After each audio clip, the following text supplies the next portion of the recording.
Newfoundland in Canada, and many of you may have flown.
When you land and when you take off, you can slide the canopy back, impress all your friends. As you can see, we have a smoke system fitted on this particular example, which was a big feature of the full-size model for the air displays.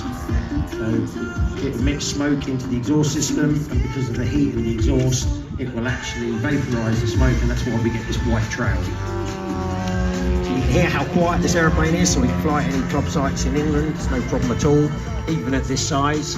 And like I said, this is 3.4 metres span. That's 135-inch span, old money. It's a big aeroplane.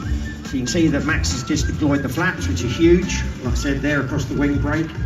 But you can see the size of the flaps and how much energy the aeroplane loses instantly from the drag, and how tightly he can turn it.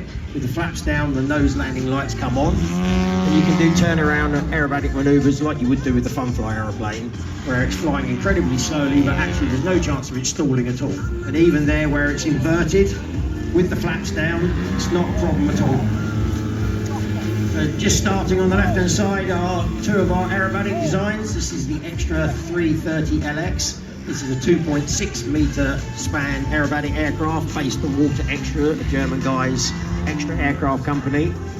These are both powered by Desert Aircraft DA120s, 120cc flat twins, so posed cylinders, both running 28-inch diameter propellers, and fuel tanks in these models are 1 litre. And this will give you a flight time of 9 minutes, and you'll see the way the guys fly these aircraft. It's fairly highbrow, high energy. Because it's all composite, because the wings are composite rather than wood, they are immensely strong. So Max is coming in left-hand side to land the Super Chipmunk. You can see holding it off, and how slowly it touches down. You can easily fly that on a very short grass strip. So Max on the ground, so Lars and Joel.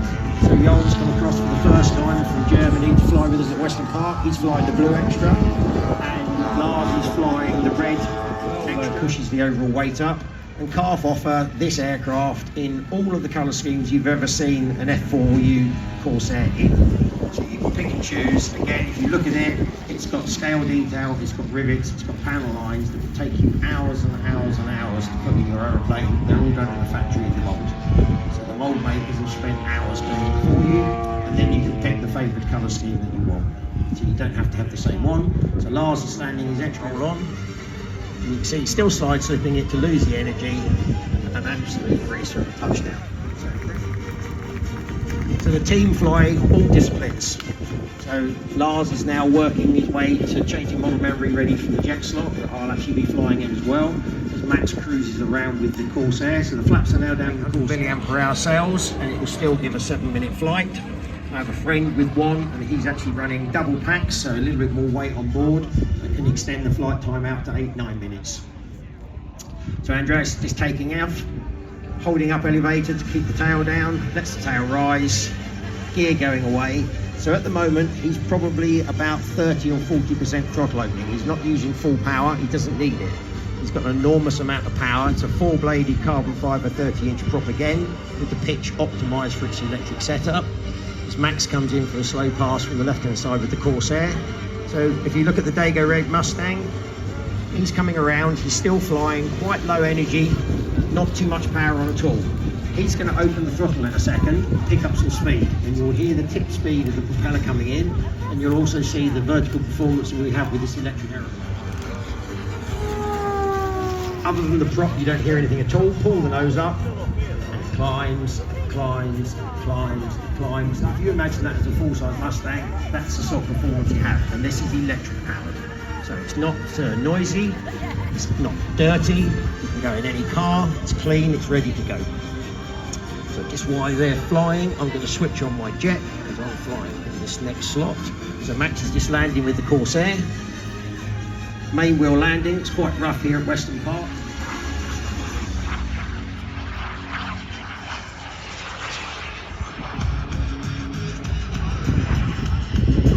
So the Lars has got a Kintec 85 in the Joker, that was that one. And Dave has got an old P60 in the Rebel Hots, which is that one that just came rolling through the middle there. If you want to get hold of these models in the UK, speak to Dave Wiltshire, Motors and Rotors. They import the full range and support the development of the models as well. Dave just isn't selling boxes, he's very much involved in the whole process. That's slow and fast, Lars, we like that. It's staying away at the moment, so Max can enter in, and he's rolling out. Tucks the undercarriage away.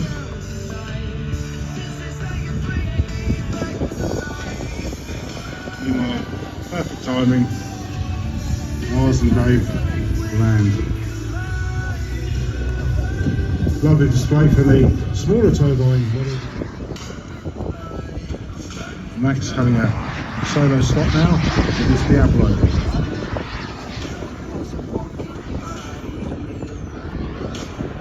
Thrust vectoring, as you can see, you can do a pirouette.